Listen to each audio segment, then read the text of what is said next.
Good morning, everyone. Welcome to Spark It Up Tuesdays here at Spark Business Consulting, our last one of 2020. Thank God, I want to say. I hope 2021 is a much better year. I think it will be. Just keeping my fingers crossed on that one. But for today, we're going to talk about organization, goal planning, setting intentions. This has nothing to do with New Year's resolutions. I don't do those. For me, I've never kept one.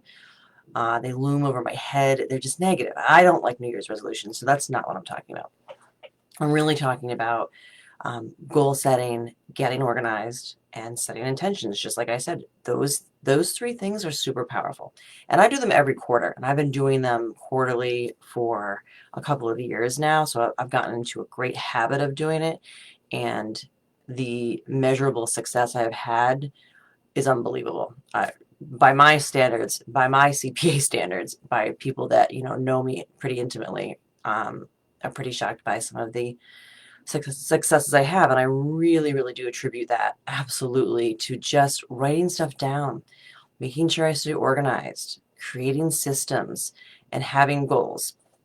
So something really simple, just to prove that I know that this actually works, and why everyone doesn't do it is kind of mind-boggling to me. Because, an example would be, I go to a gym, and a small kind of boutique gym.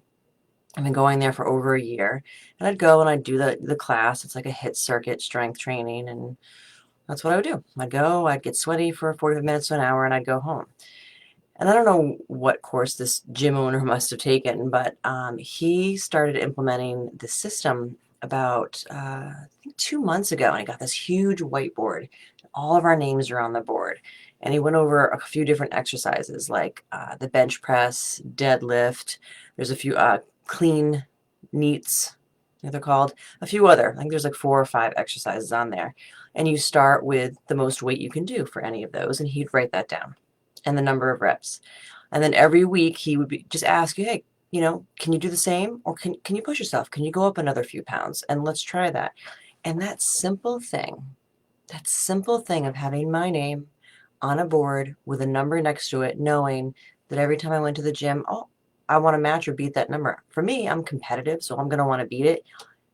Just pulled the strength out of me that I didn't even know I had the previous year, just going to the gym, just doing my thing, because I wasn't measuring anything. I didn't have a goal set and was trying to beat it. So now, I mean, I have gone, it's been 2 months, and I have upped my weights by between 10 and 20 pounds, depending on the exercise. And before, I know I was just staying the same. So it's really, really important to do that. Also, another thing, I took this course from Don Miller. I know I've mentioned him before because I'm a huge fan of him. He wrote Story Brand and a bunch of other books, but he has this Business Made Simple online course that you can sign up for and take. And he has a lot of courses actually under Business Made Simple, but one of them is called Hero on a Mission. And that was amazing. And that's really intensive goal planning. It's the rest of your life. And you basically start with the age you are now, and then you think of the age you might die at, and then that gives you the number of years you have left, and then he wants you to really go after some big audacious goals there, and how you're going to get to them. So that's a big piece, but I did take the course. I actually did it twice because I was really fascinated, and there's a lot to it. So that's overreaching. That's me because I've been doing goal planning. But what I wanted to just simply talk about today is just small goal planning and how incredibly important and successful you can be with small goal planning.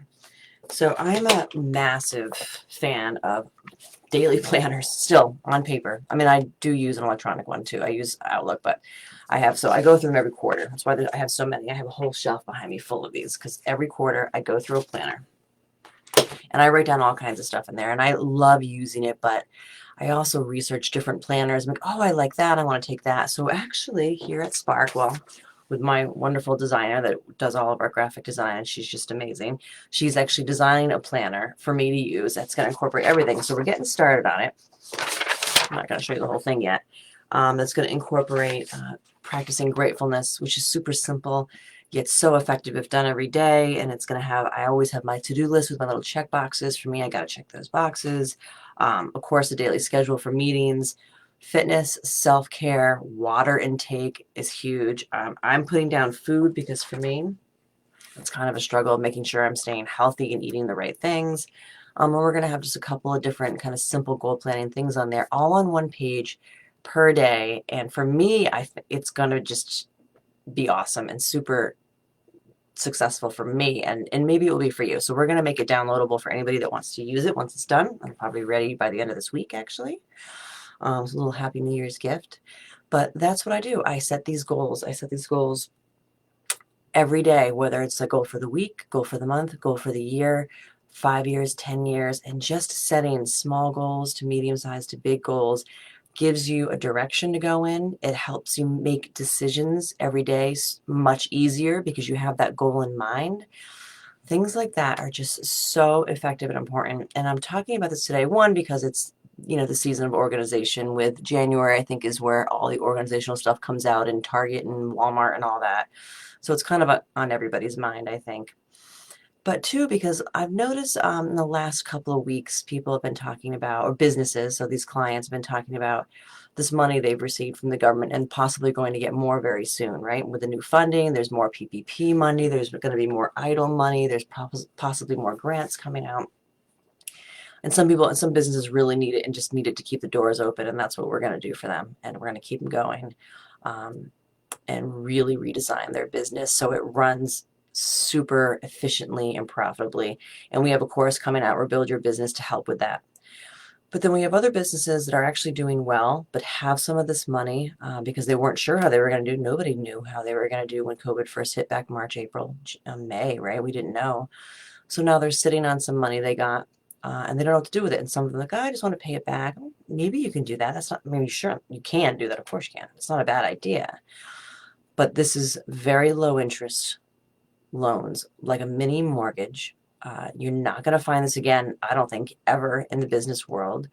So for people who want to grow their business, I think that they should keep their EIDL money that they got. Maybe go for some if they haven't gotten it yet at the low interest rate and really use it to grow their business. And the questions that I've been hearing lately are for the successful clients haven't struggled as much. I don't really know what I need. I don't know what I need. I don't know what to do with it. Well, you should. And if you don't, you should just go through the Fix This Next questionnaire. And that's for free. And it's on our website. You can go to sparkbusinessconsulting.com/Fix This Next, I believe, or you'll find it on the website. And there's just 25 questions. Very easy. It goes by really fast. But what it does when you answer that is really going to pinpoint where you need to be focusing in your business. Where's the leak? It's going to show you all the great things that you've done in your business, all the great systems and the profitability and all these great things that you have done. But it's also, and the whole point of it is to find the one area that's your weakness. So once you know what that weakness is, maybe that's a great place to invest that money that you have, because maybe that's going to be the game changer. That's going to take you to the next level. That's going to hire the right, employee. That's going to, whatever it is that your business needs. Going through the Fix This Next questionnaire actually is really helpful. And again, it's totally free. It's on our website. Once you go through that, and if you want to dig in a little deeper about what it means and kind of spark some ideas off of it, you can book a call with me and we can go through that as well. But I say just get started with the free questionnaire because it's really enlightening. Everyone that I've had go through it, every single person's been like, wow, like that was really cool. I never would have thought that. And now they're focusing on the right area of their business. So that's it. That's my final tips, I think, for 2020 as we say goodbye to this year and welcome to 2021. I know and I hope, but I know it is